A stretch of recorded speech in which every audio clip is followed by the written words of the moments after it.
नमस्कार मंडळी, आज आपण आपल्या व्हिडिओमध्ये पाहणार आहोत वर्ग 2 च्या जमिनी व भाडेपट्टा जमिनीचे वर्ग 1 मध्ये रूपांतर कसे करायचे. नमस्कार, मी प्रशांत कोकरे आणि तुम्ही पाहताय लीगल ओशन प्रॉपर्टी लॉ. आता आपल्या 2026 मध्ये एक नवीन नियम निघालेला आहे, ज्यामध्ये महाराष्ट्र शासनाने 26 फेब्रुवारी 2026 पासून काही गोष्टी आपल्याला ठराविक सांगितलेल्या आहेत. ज्यामध्ये एक मुदतवाढ दिलेली आहे, टाइम ऑफ एक्सटेन्शन. त्यानंतर पुनर्विकासाला चालना देण्यासाठी सेल्फ रिडेव्हलपमेंटची सुधारणा आपल्यामध्ये या अहवालात करण्यात आली आहे. त्याच्यानंतर EWS मध्ये साठी EWS म्हणजे refer of economic weaker section यांच्यासाठी एक ठराविकची उपाययोजना आपल्यासाठी आयोजित करण्यात आलेल्या आहेत. त्याचबरोबर अडकलेल्या जमिनींना दिलासा, अनलॉकिंग स्टॉकलँड म्हणजे की जमिनीमध्ये जी काही प्रकार असतात, ज्यामध्ये जमिनीचे भरपूर सगळे काही वर्ग 2 मध्ये असलेल्या जमिनी वर्ग 1 मध्ये करण्यासाठी या सरकारने आपल्याला याची उपाययोजना आयोजित करण्यात आलेल्या आहेत. त्याचबरोबर आपण पाहायचं झालं तर या 4 योजनेला आपण थोडं स्पष्टीकरण बघू की ही तारीख जी होती पूर्वी रूपांतरित करण्यासाठी अर्ज करण्याची अंतिम मुदत आता वाढवण्यात आली आहे. सत्ता क्रमांक 1 आणि ब मधील फरक आता 31 डिसेंबर 2025 ते 31 डिसेंबर 2026 प्रमाण करण्यात आलेली आहे. बरोबर, इतक्या गोष्टी जर आपल्याला लक्षात आल्या असतील तर लीगल ओशन प्रॉपर्टी लॉ हे जे चॅनल आहे, यावरती सर्व प्रकारच्या प्रॉपर्टीच्या रिलेटेड तुम्हाला गोष्टी शिकवल्या जातात, समजवल्या जातात. आवडल्यास नक्की सबस्क्राईब करा, लाईक करा. आता वर्ग 2 च्या जमिनी वर्ग 1 मध्ये करण्यामध्ये त्यांनी बरोबरच जे काही बदल केलेले आहेत, बदल करण्यामध्ये सेल्फ डेव्हलपमेंट आणि या गोष्टीला प्राधान्य देण्यात आलेले आहेत. म्हणजे वर्ग 2 मध्ये वर्ग 2 किंवा भाड्याने जमिनी धारण करणाऱ्या गृहनिर्माण संस्था ज्या आहेत, त्या संस्थेला काही ठराविक अटी शर्ती लावून त्या सवलतींना त्यांना एक सवलत देण्यात आली आहे. त्या सवलतीचा लाभ त्या सोसायटीला मिळेल ज्या स्वयं पुनर्विकास म्हणजे सेल्फ रिडेव्हलपमेंट पर्याय निवडत आहेत. तर त्यांच्यासाठी हा एकदम बहुमूल्य असा विषय आहे, ज्यामध्ये त्यांनी खूप बऱ्याचशा गोष्टीमध्ये हे करू शकतात.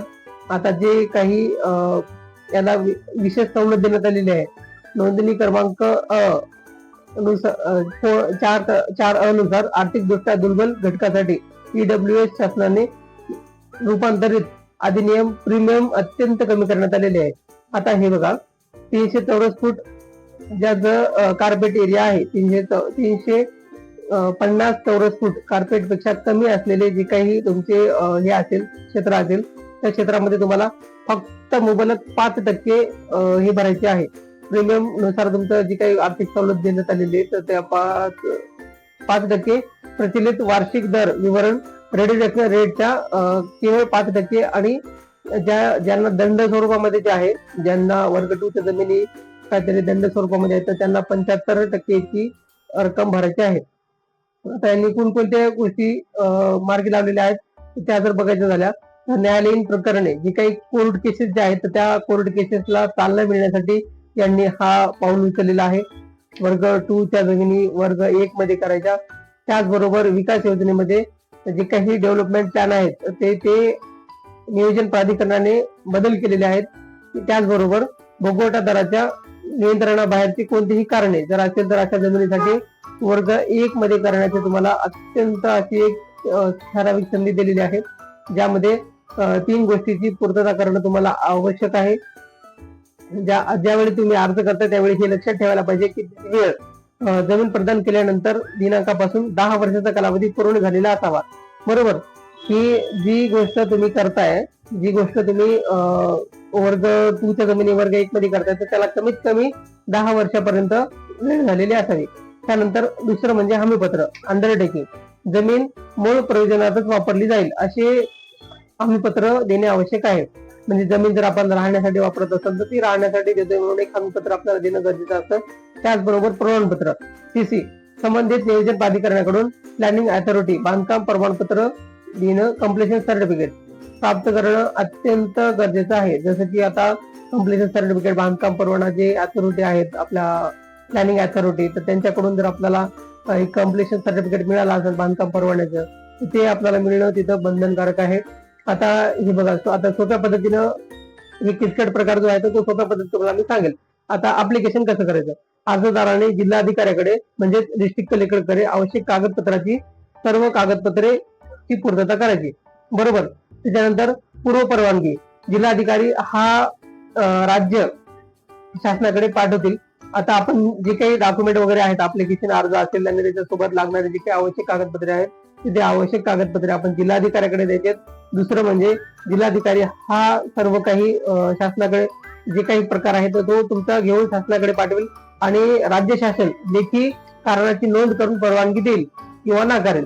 या सगळ्या गोष्टी झाल्या. त्याच्यानंतर अंतिम म्हणजे फायनल कन्व्हर्जन, अंतिम रूपांतर. शासनाची परवानगी मिळाल्यानंतर जिल्हाधिकाऱ्याने ठरवलेले अधिमूल्य आणि अटीचे जमिनीचे वर्ग 1 मध्ये रूपांतर करतील, बरोबर. इथपर्यंत तुम्हाला सर्वांना लक्षात आलं असेल तर नक्की लाईक करा. आता यामध्ये एक कपात म्हणजे ही जी काही प्रक्रिया होती, आता वर्ग 2च्या जमिनी वर्ग 1 मध्ये करण्याचे जे अडथळे होते तर ते अडथळे इथं पूर्णपणे दूर करण्यात आलेले आहेत आणि मूळ नियमामध्ये अटीमध्ये बऱ्याचशा गोष्टी करण्यात आल्यात आणि यामध्ये 8 क्रमांक 1 ही वगळण्यात आलेली आहे. ही खूप महत्वाची गोष्ट आहे ज्यामध्ये तुम्हाला खूप सारे अडथळे यायचे, नियम यायचे, नियमांचं पालन करावं लागायचं. त्याचप्रमाणे तुम्हाला या प्रारंभी नियमावर महाराष्ट्र शासनाचा आक्षेप आणि सूचना मागवण्यात आल्या आहेत. तुम्हाला 12 मार्च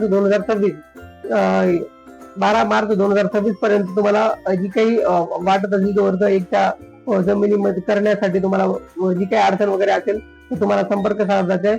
अप्पर मुख्य सचिव महसूल व वन विभाग मंत्रालय, दामाद कर्म हुतात्मा राजगुरू चौक मुंबई या ठिकाणी तुम्हाला जनसंपर्क करायचा आहे.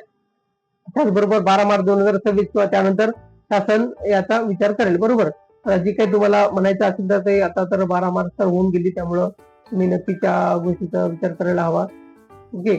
आता या सर्व गोष्टी कशासाठी केल्या हा तुम्हाला एक प्रश्न सभागृहात पडला असेल तर अधिक सुलभ आर्थिक पारदर्शी व्यवस्था करण्यासाठी.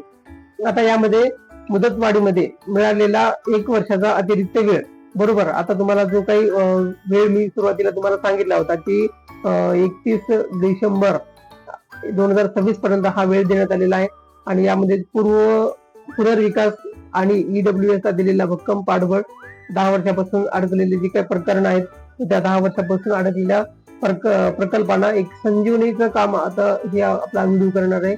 हा व्हिडिओ बनवण्याचं कारण एवढंच की वर्ग 2च्या ज्या जमिनी आहेत त्या वर्ग 1 मध्ये रूपांतरित करण्यासाठी तुम्हाला याचा फायदा व्हावा आणि ज्यांना कोणाला वर्ग 2च्या जमिनी वर्ग 1 मध्ये करायचे असतील तर त्यांना जर फायदा लागला असेल तर नक्कीच माझ्याशी संपर्क करावा.